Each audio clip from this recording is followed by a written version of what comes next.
रामं रामानुजं सीताहं भरतं भरतानुजं सुग्रीवं वायुसूनुं च प्रणमामि पुनः पुनः। नमोऽस्तु रामाय सलक्ष्मणाय देव्यै च तस्यै जनकात्मजायै। नमोऽस्तु रुद्रेन्द्रयमानिलेभ्यो नमोऽस्तु चन्द्रार्कमरुद्गणेभ्यः। नारायण नारायण नारायण नारायण। कल के प्रसंग में परशुराम जी ने राजा दशरथ की बात अनसुनी कर दी थी और श्री राम को वैष्णव धनुष पर बाण चढ़ाने के लिए चुनौती दी। और उसके अगले अध्याय में श्री राम का वैष्णव धनुष को चढ़ाकर अमोघ बाण के द्वारा परशुराम के तपह प्राप्त पुण्य लोकों का नाश करना तथा परशुराम का महेंद्र पर्वत को लौट जाना। अब आज ये बालकांड का आखिरी अध्याय है, 77वां अध्याय। लवकुश राम दरबार में ये राम कथा का वर्णन कर रहे हैं और यहाँ घटना प्रसंग में जमदग्नि कुमार परशुराम जी के चले जाने पर महायशस्वी दशरथ नंदन श्री राम ने शांत चित्त होकर अपार शक्तिशाली वरुण के हाथ में वह धनुष दे दिया। सभी देवता लोग आए हुए थे तो वरुण वहीं थे, वरुण को दे दिया। तत्पश्चात वशिष्ठ आदि ऋषियों को प्रणाम करके रघुनंदन श्री राम ने अपने पिता को विकल देखकर उनसे कहा, हे पिताजी, जमदग्नि कुमार परशुराम जी चले गए। अब आपके अधिनायकत्व में सुरक्षित यह चतुरंगिणी सेना अयोध्या की ओर प्रस्थान करे। श्री राम का यह वचन सुनकर राजा दशरथ ने अपने पुत्र रघुनाथ जी को दोनों भुजाओं से खींचकर छाती से लगा लिया और उनका मस्तक सूंघा। परशुराम जी चले गए, यह सुनकर राजा दशरथ को बड़ा हर्ष हुआ। वे आनंद मग्न हो गए। उस समय उन्होंने अपना और अपने पुत्र का पुनर्जन्म हुआ माना। तदनंतर उन्होंने सेना को नगर की ओर कूच करने की आज्ञा दी और वहां से चलकर बड़ी शीघ्रता के साथ वे अयोध्यापुरी में जा पहुंचे। उस समय उस पुरी में सब ओर ध्वजा पताकाएं फहरा रही थी। सजावट से नगर की रमणीयता बढ़ गई थी और भांत भांत के वाद्यों की ध्वनि से सारी अयोध्या गूंज उठी थी। सड़कों पर जल का छिड़काव हुआ था जिससे पुरी की सुरम्य शोभा बढ़ गई थी। यत्र तत्र ढेर के ढेर फूल बिखेरे गए थे। पूर्ववासी मनुष्य हाथों में मांगलिक वस्तुएं लेकर राजा के प्रवेश मार्ग पर प्रसन्न मुख होकर खड़े थे। इन सब से भरी पुरी तथा भारी जन समुदाय से अलंकृत हुई अयोध्यापुरी में राजा ने प्रवेश किया। नागरिकों तथा पूर्ववासी ब्राह्मणों ने दूर तक आगे जाकर महाराज की अगवानी की थी। अपने कांतिमान पुत्रों के साथ महायशस्वी श्रीमान राजा दशरथ ने अपने प्रिय राजभवन में, जो हिमालय के समान सुंदर एवं गगनचुंबी था, प्रवेश किया। राजमहल में स्वजनों द्वारा मनोवांछित वस्तुओं से परम पूजित हो राजा दशरथ ने बड़े आनंद का अनुभव किया। महारानी कौशल्या, सुमित्रा, सुंदर कठ प्रदेश वाली कैकेयी तथा जो अन्य राजपत्नियां थीं, वे सब बहुओं को उतारने के कार्य में जुट गईं। दशरथ जी की इन 3 पत्नियों के अलावा और भी पत्नियां थी। तदनंतर राज परिवार की उन स्त्रियों ने परम सौभाग्यवती सीता, यशस्विनी उर्मिला तथा कुशध्वज की दोनों कन्याओं मांडवी और श्रुतकीर्ति को सवारी से उतारा और मंगल गीत गाती हुई सब वधुओं को घर में ले गए। वे प्रवेशकालिक होम कर्म से सुशोभित तथा रेशमी साड़ियों से अलंकृत थीं। उन सब ने देव मंदिरों में ले जाकर उन बहुओं से देवताओं का पूजन करवाया। तदनंतर नववधु रूप में आई हुई उन सभी राजकुमारियों ने वंदनीय सास ससुर आदि के चरणों में प्रणाम किया और अपने अपने पति के साथ एकांत में रहकर वे सब बड़े आनंद के समय व्यतीत करने लगी। आगे के वर्णन में ये बात आई है कि श्री राम आदि पुरुष श्रेष्ठ चारों भाई अस्त्र विद्या में निपुण और विवाहित होकर धन और मित्रों के साथ रहते हुए पिता की सेवा करने लगे।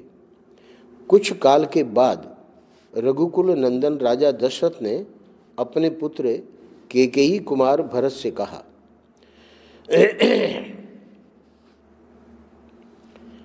बेटा, नाना के उससे कह रहे हैं कैकेयी कुमार, बेटा, ये तुम्हारे मामा कैकेयी राजकुमार वीर युधाजित तुम्हें लेने के लिए आए हैं और कई दिनों से यहाँ ठहरे हुए हैं।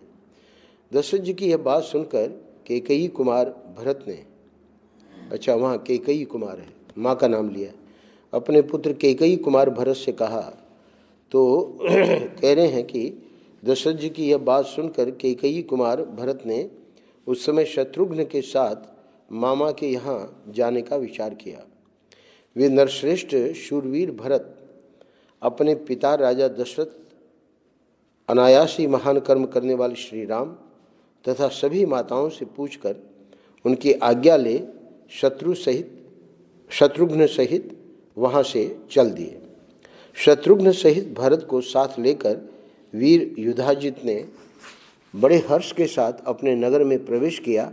इससे उनके पिता को बड़ा संतोष हुआ। भरत के चले जाने पर महाबली श्री राम और लक्ष्मण उन दिनों अपने देवोपम पिता की सेवा पूजा में संलग्न रहने लगे।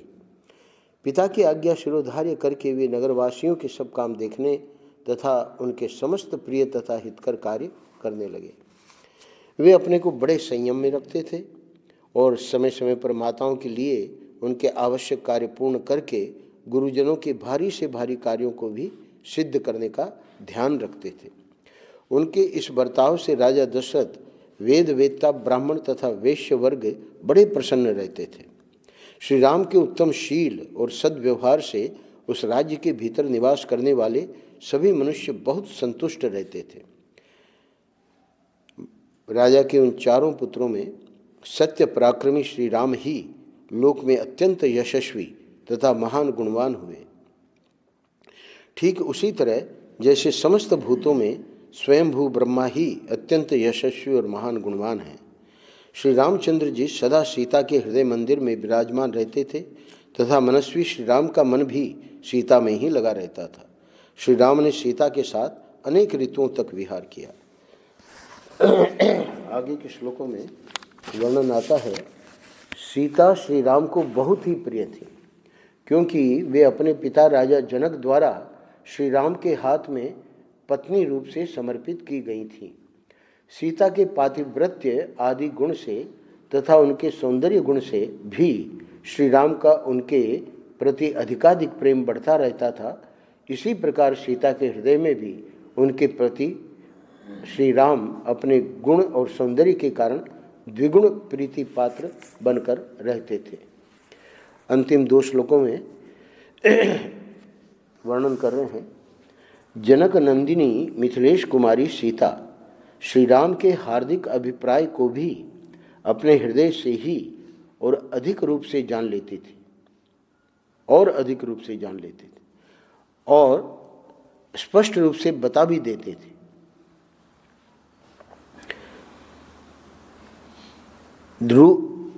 वे रूप में देवांगनाओं के समान थीं और मूर्तिमती लक्ष्मी सी प्रतीत होती थीं।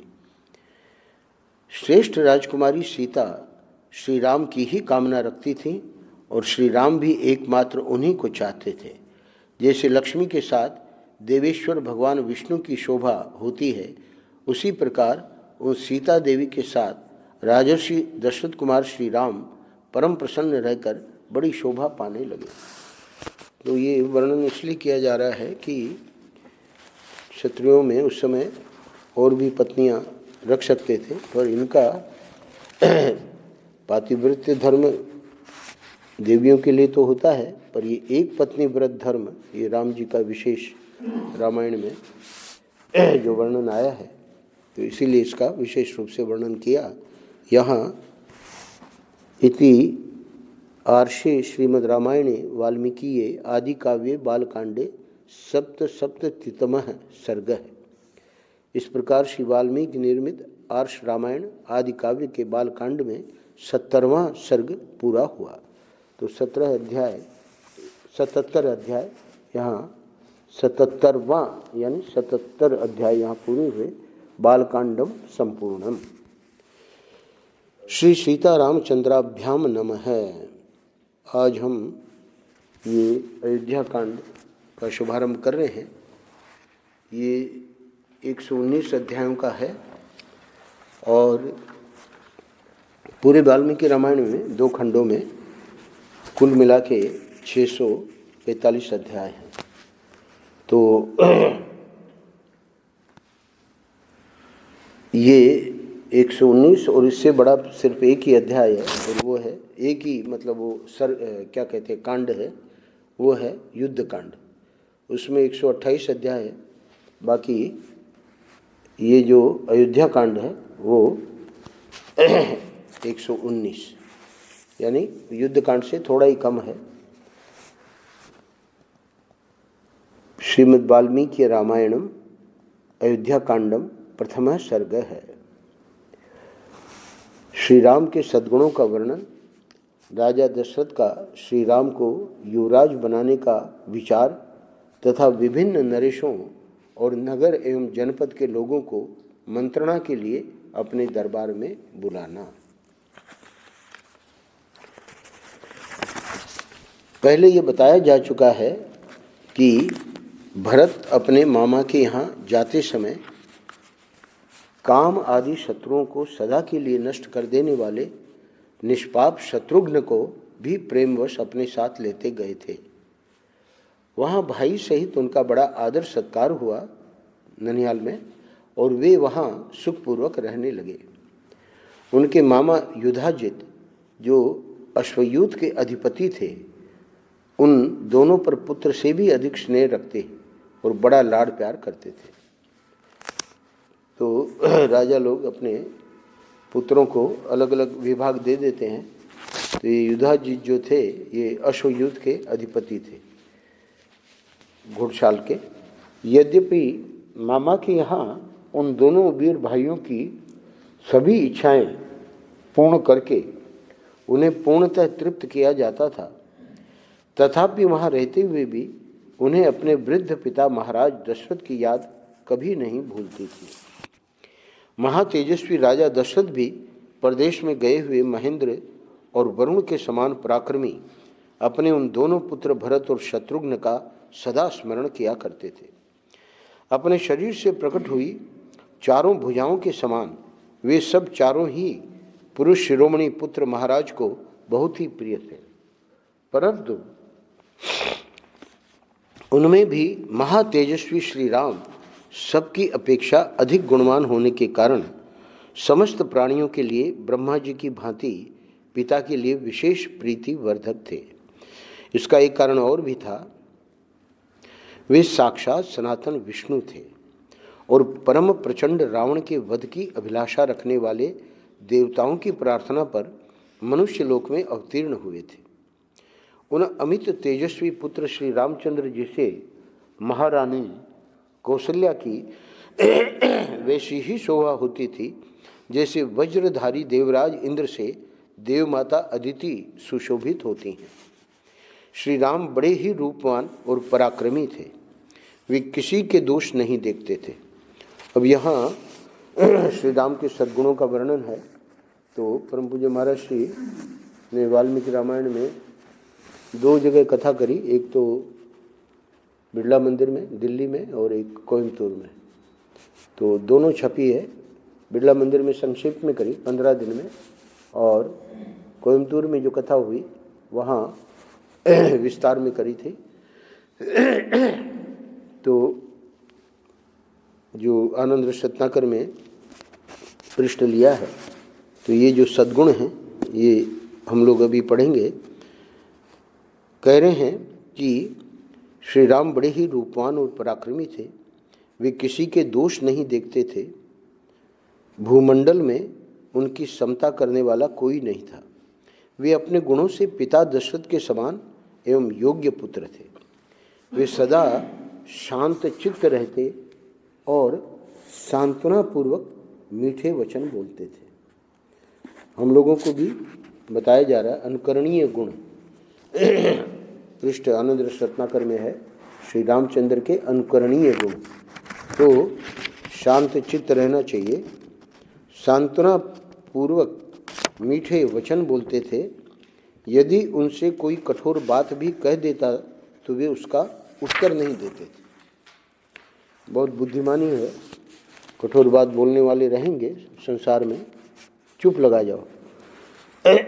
कभी कोई एक बार भी उपकार कर देता तो वे उसके उस एक ही उपकार से सदा संतुष्ट रहते थे। यहाँ होता क्या है, उपकार करने वाले बहुत हैं हमारे प्रति भी, पर बाद में कोई उनसे गलती हो जाए तो वो उपकार फिर हम हमेशा के लिए भुला देते हैं। ऐसा नहीं करना चाहिए। कभी कोई एक बार भी उपकार कर देता तो वे उसके उस एक ही उपकार से सदा संतुष्ट रहते और मन को वश में रखने के कारण किसी के सैकड़ों अपराध करने पर भी उसके अपराधों को याद नहीं रखते थे। बहुत बड़ी बात है, ये तो भगवान के अवतार हैं, तो स्वयं भगवान ही हैं, विष्णु के अवतार हैं, पर मन को वश में रखने के कारण किसी के सैकड़ों अपराध करने पर भी उसके अपराधों को याद नहीं रखते थे। तो इसका जो मूल है वैदिक सनातन धर्म में वो है सिद्धांत कि ठाकुर जी के सिवाय और कुछ नहीं है, परमात्मा ही एकमात्र सत्य है। तो बाकी जितना है व्यवहार वो सब अपने व्यवहार के लिए ही है, उसमें परमार्थ सत्य कुछ भी नहीं है, प्रतीति मात्र है, सच्चा नहीं। अस्त्र शस्त्रों के अभ्यास के लिए उपयुक्त समय में भी बीच बीच में अवसर निकालकर वे उत्तम चरित्र में, ज्ञान में तथा अवस्था में बढ़े चढ़े सत्पुरुषों के साथ ही सदा बातचीत करते और उनसे शिक्षा लेते थे। वे बड़े बुद्धिमान थे और सदा मीठे वचन बोलते थे। अपने पास आए हुए मनुष्यों से पहले स्वयं ही बात करते और ऐसी बातें मुंह से निकालते जो उन्हें प्रिय लगे। बल और पराक्रम से संपन्न होने पर भी अपने महान पराक्रम के कारण उन्हें कभी गर्व नहीं होता था। झूठी बात तो उनके मुख से कभी निकलती ही नहीं थी। वे विद्वान थे और सदा वृद्ध पुरुषों का सम्मान किया करते थे। प्रजा का श्री राम के प्रति और श्री राम का प्रजा के प्रति बड़ा अनुराग था। वे परम दयालु, क्रोध को जीतने वाले और ब्राह्मणों के पुजारी थे। उनके मन में दीन दुखियों के प्रति बड़ी दया थी। वहाँ भी प्रसंग रामचरितमानस का चल रहा है 3:30 से 4:30। कल परशुराम जी का प्रसंग वहाँ भी पूरा हुआ, तो महर्षि ने बताया है कि भगवान राम कितने ब्राह्मणों के पुजारी थे, अद्भुत। उनके मन में दीन दुखियों के प्रति बड़ी दया थी। वे धर्म के रहस्य को जानने वाले, इंद्रियों को सदा वश में रखने वाले और बाहर भीतर से परम पवित्र थे। अपने कुलोचित आचार, दया, उदारता और शरणागत रक्षा आदि में ही उनका मन लगता था। वे अपने क्षत्रिय धर्म को अधिक महत्व देते और मानते थे। वे उस क्षत्रिय धर्म के पालन से महान स्वर्ग यानी परम धाम की प्राप्ति मानते थे। स्वयं के लिए नहीं, परंतु जो शास्त्रों में बात आई है वो बिल्कुल यथार्थ है। अतः बड़ी प्रसन्नता के साथ उसमें संलग्न रहते थे। अमंगलकारी निषिद्ध कर्म में उनकी कभी प्रवृत्ति नहीं होती थी। शास्त्र विरुद्ध बातों को सुनने में उनकी रुचि नहीं थी। बहुत से नास्तिक लोग होते हैं, तो जाबाली का आगे वर्णन आवेगा वाल्मीकि रामायण में, तो ऐसे लोगों की बात सुनना उनको पसंद नहीं था। शास्त्र विरुद्ध बातों को सुनने में उनकी रुचि नहीं थी। वे अपने न्याय युक्त पक्ष के समर्थन में बृहस्पति के समान एक से एक बढ़कर युक्तियां देते थे। उनका शरीर निरोग था और अवस्था तरुण। वे अच्छे वक्ता, सुंदर शरीर से सुशोभित तथा देश काल के तत्व को समझने वाले थे। उन्हें देखकर ऐसा जान पड़ता था कि विधाता ने संसार में समस्त पुरुषों के सार तत्व को समझने वाले साधु पुरुष के रूप में एकमात्र श्री राम को ही प्रकट किया है। राजकुमार श्री राम श्रेष्ठ गुणों से युक्त थे। वे अपने सद्गुणों के कारण प्रजाजनों को बाहर विचरने वाले प्राण की भांति प्रिय थे। भरत के बड़े भाई श्री राम संपूर्ण विद्याओं के व्रत में निष्णात और 6 अंगों सहित संपूर्ण वेदों के यथार्थ ज्ञाता थे। बाण विद्या में तो वे अपने पिता से भी बढ़कर थे। वे कल्याण की जन्मभूमि, साधु, दैन्य रहित, सत्यवादी और सरल थे। दीनहीनता नहीं, दैन्य रहित। और वैसे वो जो विनम्रता है उसकी पराकाष्ठा। धर्म और अर्थ के ज्ञाता वृद्ध ब्राह्मणों के द्वारा उन्हें उत्तम शिक्षा प्राप्त हुई थी। उन्हें धर्म, काम और अर्थ के तत्व का सम्यक ज्ञान था। 4 पुरुषार्थ हैं, तो मोक्ष का तो वशिष्ठ जी से बाद में इनको पूरा का पूरा ज्ञान प्राप्त हुआ। शादी के पूर्व ही, विवाह के पूर्व तीर्थ यात्रा पे गए थे, बड़ा वैराग्य हुआ, तो उसके बाद वशिष्ठ जी ने योग वासिष्ठ सुनाया। और इसके अतिरिक्त यानी धर्म, काम और अर्थ के तत्व का भी सम्यक ज्ञान इनको था। वे स्मरण शक्ति से संपन्न और प्रतिभाशाली थे। वे लोक व्यवहार के संपादन में समर्थ और समयोचित धर्माचरण में कुशल थे। वे विनयशील, अपने आकार यानी अभिप्राय को छिपाने वाले, मंत्र को गुप्त रखने वाले और उत्तम सहायकों से संपन्न थे। परम पूज्य महाराज श्री इस पर बहुत जोर देते थे। अपने अभिप्राय को छिपाने में जो कुशल होते हैं, मंत्र को गुप्त रखने वाले, कोई भी जो गुप्त बात है तो उसको गुप्त रखना एक बहुत बड़ा गुण है। और उत्तम सहायकों से संपन्न थे। उनका क्रोध अथवा हर्ष निष्फल नहीं होता था। वे वस्तुओं के त्याग और संग्रह के अवसर को भली भांति जानते थे। गुरुजनों के प्रति उनकी दृढ़ भक्ति थी। वे स्थित प्रज्ञ थे और असद वस्तुओं को कभी ग्रहण नहीं करते थे। उनके मुख से कभी दुर्वचन नहीं निकलता था। तो जो शास्त्रों में बहुत उच्च कोटि की बात कही गई है उसको नहीं, क्योंकि वो तो परमात्मा को छोड़ के सबको असत कहते हैं। व्यवहार में भी सत असत का विभाग है।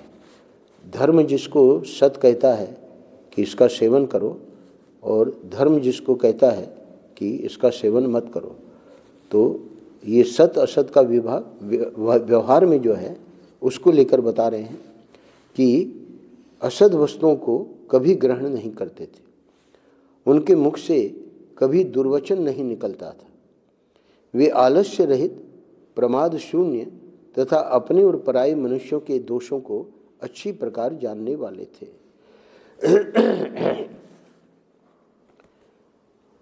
वे शास्त्रों के ज्ञाता, उपकारियों के प्रति कृतज्ञ तथा पुरुषों के तारतम्य को अथवा दूसरे पुरुषों के मनोभाव को जानने में कुशल थे। ये बहुत महत्वपूर्ण जो गुण गिना रहे हैं भगवान राम का। पुरुषों के तारतम्य यानी हर एक व्यक्ति की बुद्धि अलग अलग है, तो उस दृष्टि से कोई बहुत बुद्धिमान है, कोई कम बुद्धिमान है, कोई बिल्कुल ही गया बीता है। तो पुरुषों के तारतम्य को अथवा दूसरे पुरुषों के मनोभाव को जानने में कुशल थे। यथा योग्य निग्रह और अनुग्रह करने में वे पूर्ण चतुर थे। उन्हें सत्पुरुषों के संग्रह और पालन तथा दुष्ट पुरुषों के निग्रह के अवसरों का ठीक ठीक ज्ञान था। धन की आय के उपायों को वे अच्छी तरह जानते थे, अर्थात फूलों को नष्ट न करके उनसे रस लेने वाले भ्रमरों की भांति वे प्रजाओं को कष्ट दिए बिना ही उनसे न्यायोचित धन का उपार्जन करने में कुशल थे। ये राजाओं के लिए विशेष बात शास्त्रों में आई है कि जैसे भ्रमर जो है फूल को नष्ट नहीं करता और रस ले लेता है, वैसे ही प्रजाओं को कष्ट दिए बिना ही उनसे न्यायोचित धन का उपार्जन करने में कुशल थे तथा शास्त्र वर्णित व्यय कर्म का भी उन्हें ठीक ठीक ज्ञान था। शास्त्र में व्यय का विधान इस प्रकार देखा जाता है कजित आयस्य चार धने च अर्धेन चतुर्भागेन वा पुनः पाद भागीर स्त्रिभिर्वापी व्यय संशुद्ध तव। महाभारत के सभा पर्व में ये बात आई। नारद जी कहते हैं, हे युधिष्ठिर, क्या तुम्हारी आय के 1/4 या आधे अथवा 3/4 भाग से तुम्हारा सारा खर्च चल जाता है?